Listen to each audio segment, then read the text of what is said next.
sual, cadugərlik, kart açdırmaq, görəsən buna nə qədər işləyir, ümumiyyətlə realdırmı, biz bunlardan istifadə eləməliyikmi, bunlardan istifadə eləsək nələr dəyişəcək, ya da nə qədər təsir olacaq, ya da nə qədər zərər verəcək.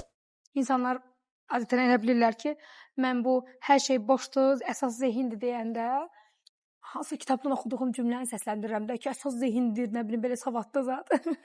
Əslində bu bir həyat yolculuğumun nəticəsində qurulmuş ağır bir təcrübəli cümlədir. Çünki hər şeyin, bir çox şeyin boş olduğunu deyə bilmək bir boş iddiadır. Amma gedib yoxlamaq, yoxlayandan sonra sənə gələn o iç huzur, o əminlik və mən artıq bu yoldan nəticə alıram, bu yol nəticəlidir demək, bu bir təcrübə tələb eləyir. Əslində həyatda biz desək ki, faalzat hamısı boş şeylərdir, biz burada yalan danışmış olacağıq.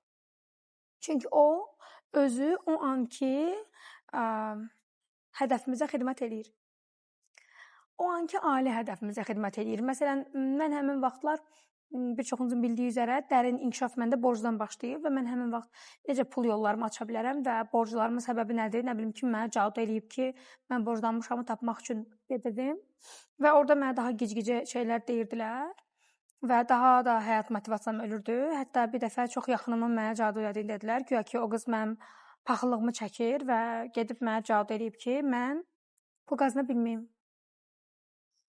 Və mən çox ciddi bir emosional da sarsıntı yaşamışdım münasibətlərimlə bağlı ki, yəni mən sağlam bilib qurduğum münasibətə bax, orada nə baş verir? Adam gedir, ərinməz, yorulmaz mənim üçün özə, nə bilim, yevrey cadugər nəsə eləyib.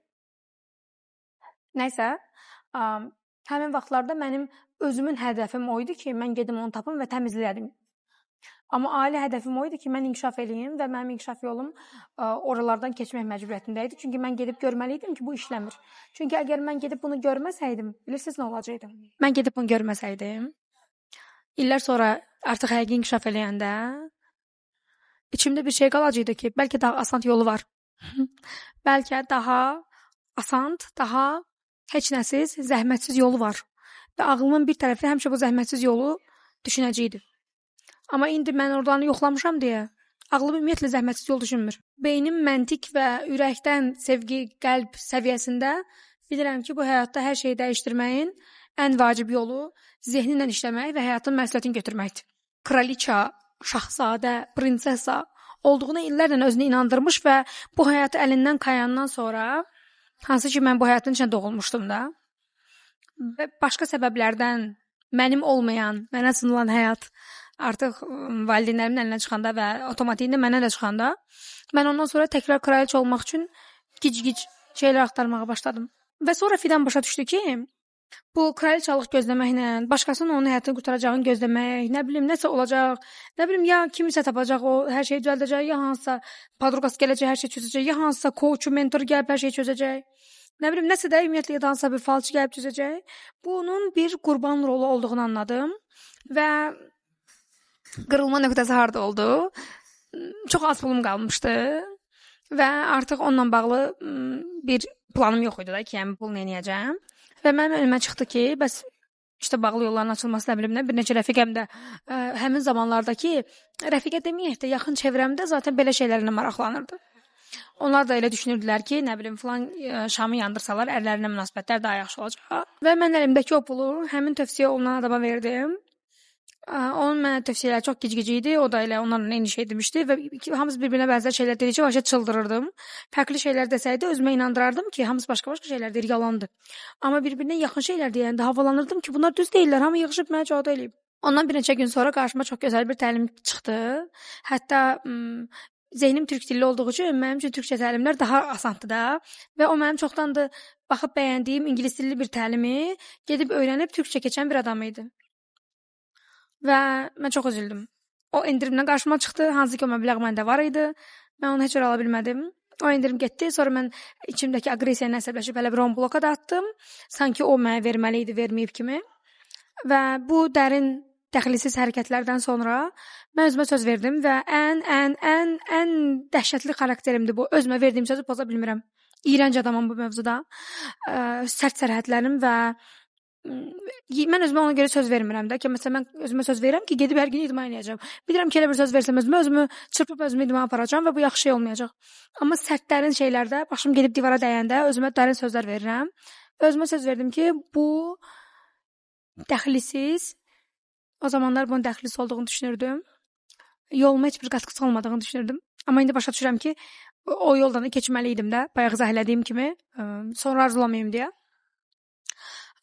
Dedim ki, bir də belə eləməyəcəm və artıq o yoldan tamamilə qopdum. Yenə beynim çözüm axtarırdı. Beynim inanmışdı ki, nəsə harasa var, ora gedəcək, orada çözümü tapacaq. Və sonra vipassanalarla tanış oldum. Susmağı, özünü eşitməyi öyrəndim. Və özümü eşitəndə gördüm ki, mən istədiyim qədər çabalayım. Bu borc mənim mövcud vəziyyətimdən çabalayaraq ödəyəcəyim qədər bir məbləğ deyil.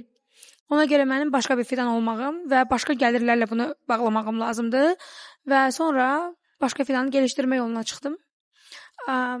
O yolun nəticəsi hal-hazırda sizlə danışır. O mənəm.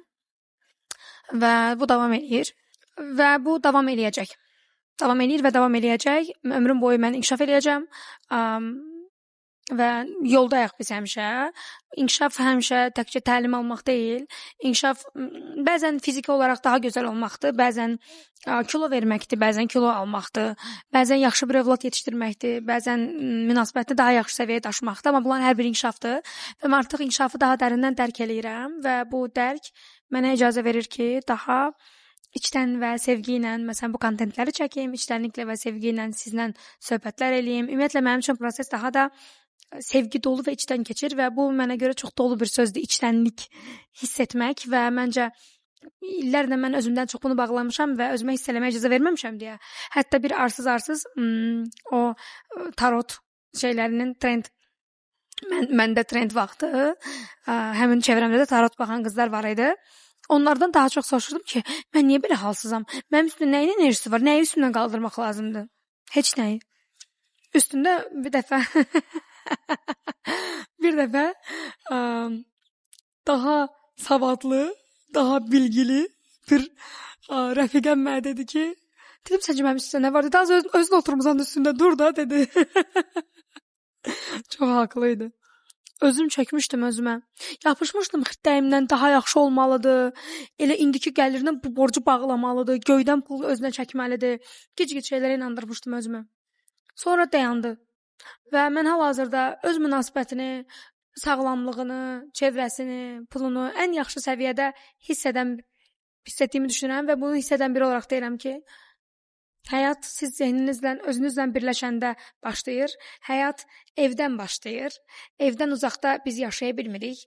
Bu evsə bizim ev hissimizdir.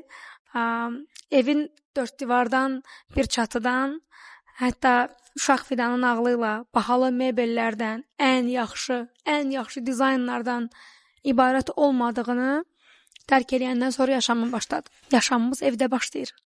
Hamınızı evinizə çağırıram. Hamımızın evi var. Biz hamımız öz evimizə gedə bilərik. Əslində evimizə getmirik. Görə bilərik. Nəysə bu uzun söhbətdir. Səni evində gözləyirik. Evin səni gözləyir. Bəlkə biz də oradayıq. Bu yolda dəstəyimi istəsən mən hazıram. Sənə isə videonu izlədiyin üçün təşəkkür edirəm. Yaxşı ki varsan. Təşəkkür ederim. Yaşamının bundan sonraki hər anı çiçəklərlə, gözəl enerjilərlə, işıqlarla, sən nədən xoşun gəlirsə onunla da olsun. Hələlik.